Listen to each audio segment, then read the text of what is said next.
ವರ್ಷ ತುಂಬುವಷ್ಟೊತ್ತಿಗೆ ಒಂದು ಮಗು ಆಗತ್ತೆ ಅಂತ. ಇವಾಗ ಆಗಲ್ಲ. IVF ಸೆಂಟರ್ಗೆ ಹೋದ್ರೆ ಮಗು ಆಗತ್ತೆ. ಹೌದಲ್ವಾ? ಸುಳ್ಳು ಹೇಳ್ತಿದ್ರೆ ಹೇಳಿ, ಸುಮ್ನೆ ಹೇಳ್ಬೇಡಮ್ಮ ನೀನೇನೋ ಬುರುಡೆ ಅಂತ. IVF ಸೆಂಟರ್ಗೆ ಹೋಗಿ ಒಂದು 5 ಲಕ್ಷ ಅಣ್ಣವ್ರಿಗೆ ಬಿಲ್ ಕಟ್ಟಿದ್ರೆ ಒಂದು ಮಗುನ್ ತಗೊಂಡು 1 ವರ್ಷ ಬೆಡ್ ರೆಸ್ಟ್ ಮಾಡಿ ಹೊರಗಡೆ ಬರ್ಬೋದು. ಇಲ್ದಿದ್ರೆ ಮಕ್ಕಳಾಗೋ ಪರಿಸ್ಥಿತಿಯಲ್ಲಿ ನಾವಿಲ್ಲ. ನೀರಿಗಾಗಿ ಹೋರಾಟ ಮಾಡುವಂತ ದುಸ್ಥಿತಿಯಲ್ಲಿ ನಾವಿದೀವಿ ಅಂದ್ರೆ ಸರ್ಕಾರ ಇದೆಯಾ ಅಥವಾ ಸತ್ತೋಗಿದೆಯಾ ಅಂತ ಹೇಳಿ ಕೇಳಲಿಕ್ಕೆ ನಾನು ಇಷ್ಟಪಡ್ತೀನಿ. ಮುಂದಿನ ಚುನಾವಣೆಗಳಿಗೆ ನೀವ್ಯಾರು ನಿಂತ್ಕೋಬಾರ್ದು.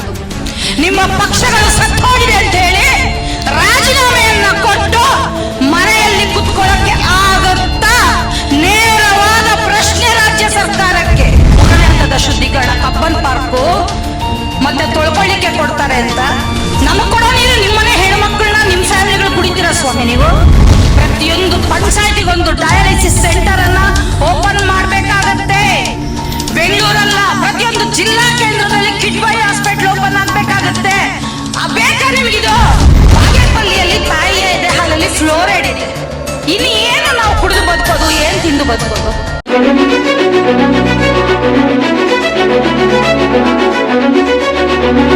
ಎಲ್ಲರಿಗೂ ಮಧ್ಯಾಹ್ನದ ನೋವಿನ ನಮಸ್ಕಾರಗಳು.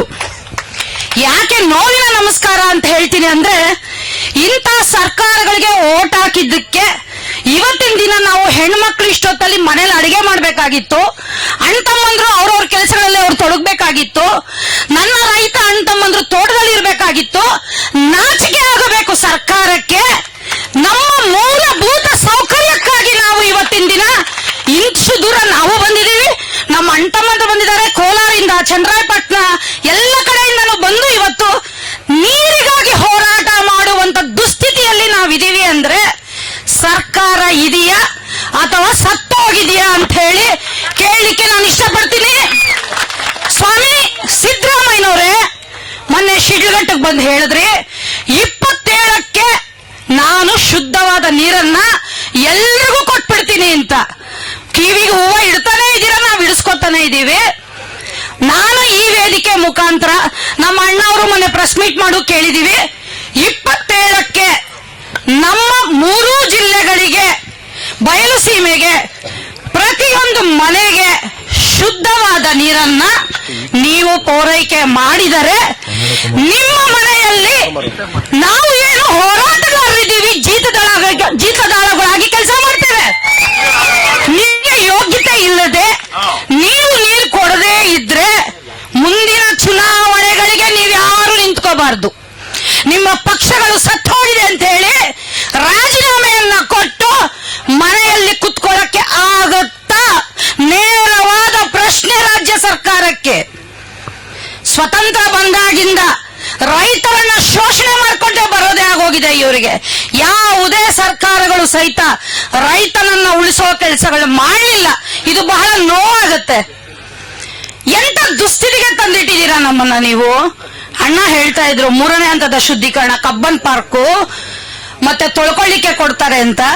ನಮಗ್ ಕೊಡೋ ನೀರು ನಿಮ್ಮನೆ ಹೆಣ್ಮಕ್ಳನ್ನ ನಿಮ್ ಫ್ಯಾಮಿಲಿಗಳು ಕುಡಿತೀರಾ ಸ್ವಾಮಿ ನೀವು? ಕುಡಿತೀರಾ? ಯಾರಾದ್ರೂ ಎಲ್ಲೋ ಒಬ್ಬೊಬ್ರು ಇರ್ಬೋದು ಶಾಸಕರು ಸ್ಥಳೀಯವಾಗಿ ಅಷ್ಟೇ ಬಿಟ್ರೆ ಉಳಿದವರೆಲ್ಲ ಬೆಂಗಳೂರಿಂದ ಬೇರೆ ಎಲ್ಲಿಂದನೋ ಬರ್ತೀರಾ ಹೋಗ್ತೀರಾ ನೀವು. ನಿಮ್ಗೆ ನಮ್ ಕಷ್ಟ ಏನ್ ಗೊತ್ತಾಗ್ಬೇಕು? ರೈತರ ಕಷ್ಟ. ಬೆಳೆದ ಬೆಳೆಗಳಿಗೆ ಇವತ್ತು ಬೆಲೆ ಇಲ್ಲ. ತಾಯಿಯ ಎದೆ ಹಾಲಲ್ಲಿ ಫ್ಲೋರೈಡ್ ಇದೆ.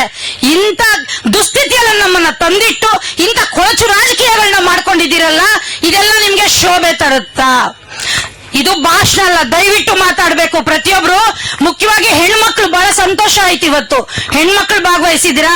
ತಾಯಿ ಮನೇಲಿ ಏನಾನ ಹೆಚ್ಚು ಕಡಿಮೆ ಆದ್ರೆ ನಾವು ಮನೇಲಿ ಫೈಟ್ ಮಾಡ್ತೀವಲ್ವಾ? ಇದು ನಮ್ಮ ಮನೆ, ನಮ್ಮ ಕುಟುಂಬ. ನಮ್ಮ ಮುಂದಿನ ಪೀಳಿಗೆಯನ್ನ ಉಳಿಸ್ಕೋಬೇಕಂದ್ರೆ ಪ್ರತಿಯೊಬ್ರು ಝಾನ್ಸಿ ರಾಣಿ ಲಕ್ಷ್ಮೀಬಾಯಿ ಆದ್ರೆ ಮಾತ್ರ ನೀರು ಬರ್ಲಿಕ್ಕೆ ಸಾಧ್ಯ. ಪ್ರತಿಯೊಬ್ರು ಸಂಗೊಳ್ಳಿ ನಾರಾಯಣ ಆದ್ರೆ ಮಾತ್ರ ನೀರು ಉಳಿಸ್ಕೊಳ್ಳಿಕ್ಕೆ ಸಾಧ್ಯ. ಇಲ್ಲದೆ ಇದ್ರೆ ಮುಂದಿನ ಪೀಳಿಗೆ ಅನ್ನೋದೇ ಇರೋದಿಲ್ಲ. ಪ್ರತಿಯೊಂದು ಪಂಚಾಯತಿಗೊಂದು ಡಯಾಲಿಸಿಸ್ ಸೆಂಟರ್ ಅನ್ನ ಓಪನ್ ಮಾಡ್ಬೇಕಾಗತ್ತೆ. ಬೆಂಗಳೂರಲ್ಲ, ಪ್ರತಿಯೊಂದು ಜಿಲ್ಲಾ ಕೇಂದ್ರದಲ್ಲಿ ಕಿಡ್ವಾಯಿ ಹಾಸ್ಪಿಟಲ್ ಓಪನ್ ಆಗ್ಬೇಕಾಗತ್ತೆ. ಬೇಕಾ ನಿಮ್ಗಿದು? ಹಿಂಗ್ ಮಾತಾಡಿ ಇಲ್ಲಿರೋದು ನಾವು. ಜೋರಾಗಿ ಮಾತಾಡ್ರಿ, ನಮ್ಮ ಹಕ್ಕಿದು. ಬೇಕಾ ಬೇಡವಾ? ಬೇಕಾ ಬೇಡವಾ? ಹೋರಾಟ ಮಾಡೋಣವಾ?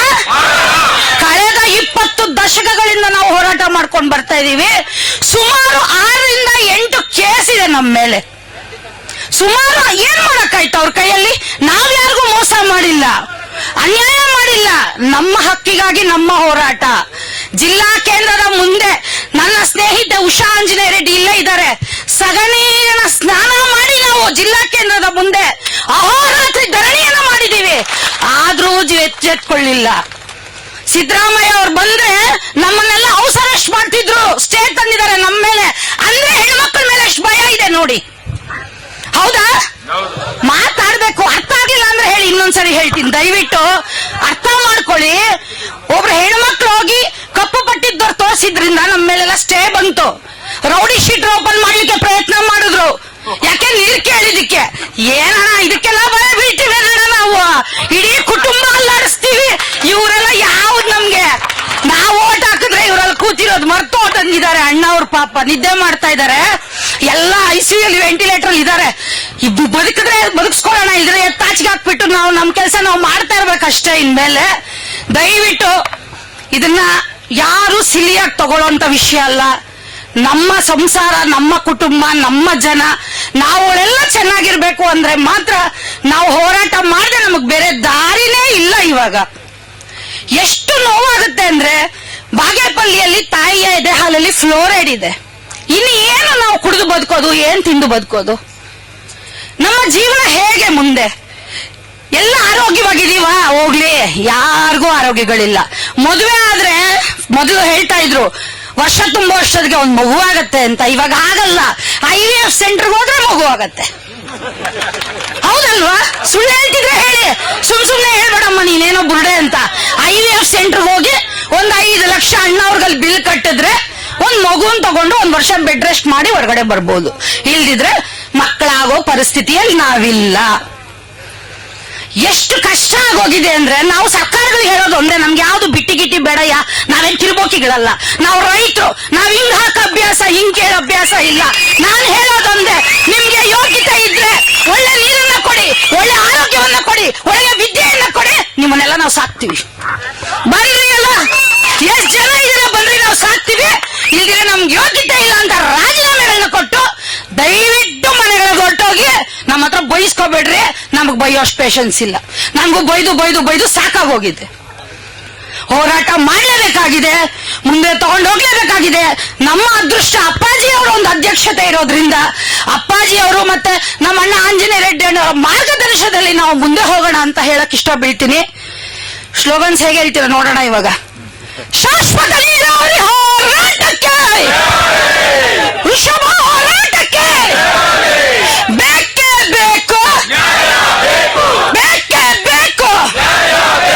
ಶಾಶ್ವತ ನೀರು ಬೇಕೇ ಬೇಕು, ಬೇಕೇ ಬೇಕು. ಏತಕ್ಕಲ್ಲ ಹೋರಾಟ, ನೀರಿಗಾಗಿ ಹೋರಾಟ. ಏತಕ್ಕಕ್ಕ ಹೋರಾಟ, ಏತಕ್ಕಮ್ಮ ಹೋರಾಟ. ಯಾರೇ ಬರಲಿ, ಎಲ್ಲೇ ತರಲಿ, ಲಾಠಿ ತರಲಿ, ಪಿರಂಗಿ ತರಲಿ, ಬೇಕೇ ಬೇಕು. ಫಸ್ಟ್ ಟೈಮ್ ನಡುತ್ತಾ ಇದ್ದೀನಿ ಅಪ್ಪಾಜಿ ಇರೋದ್ರಿಂದ. ಇಲ್ಲಿದ್ರೆ ಮಾತಾಡ್ತಿದ್ದೆ, ಇನ್ನು ಬಾಯೆಲ್ಲ ಒಳ್ಕೊಂಡು ಹೋಗ್ತಿದೆ. ಅಪ್ಪಾಜಿ ಈ 4 ಮಾತಾಡೋದಕ್ಕೆ ಅವಕಾಶ ಕೊಟ್ಟ ನಿಮ್ಮೆಲ್ರಿಗೂ ವಂದನೆಗಳು. ಇದು ವಂದನೆಗಳಲ್ಲ, ಕೆಂಪು ವಂದನೆಗಳು. ಹೋರಾಟ ಬಹಳ ದೊಡ್ಡ ರೀತಿಯಲ್ಲಿ ಆಗ್ಬೇಕಾಗಿದೆ.